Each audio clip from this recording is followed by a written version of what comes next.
አረብ ሀገር ካሉ እህት ወንድሞቻችን የሚያሳዝንክ ነገር ምንድን ነው? ትክክለኛ ድካምን የምታውቂው አረብ ሀገር ባሉ ሴቶች ነው። እድሜያቸውን እንደ ሻማ እያቀለጡ ለሌላው ብርሃን የሚኖሩ ጀግና ሰዎች የት ናቸው ብትይኝ አረብ ሀገር ነው ያሉት። ወይ ሞት ወይ ደግሞ ሞትን አሸንፎ እዛ ጋር መድረስ። በቀደም 150 ሰው ሞቷል። ከባድ።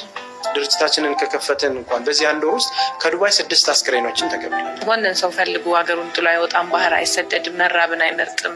ለቤተሰብ እንግዲህ ልጅሽ ሞታለች ተብላ የምትጠብቅ እናት 3 ወር ስትጠብቅ በሞት ውስጥ ማለት ነው 80% የክፍለ ሀገር ልጅ ነው ስደት ላይ ያለው። ታምኛለሽ? ሳዑዲ አረቢያ ላይ ብቻ 480 ሺህ ሰው ህገ ወጥ አለ መንግስት የሚያውቅ።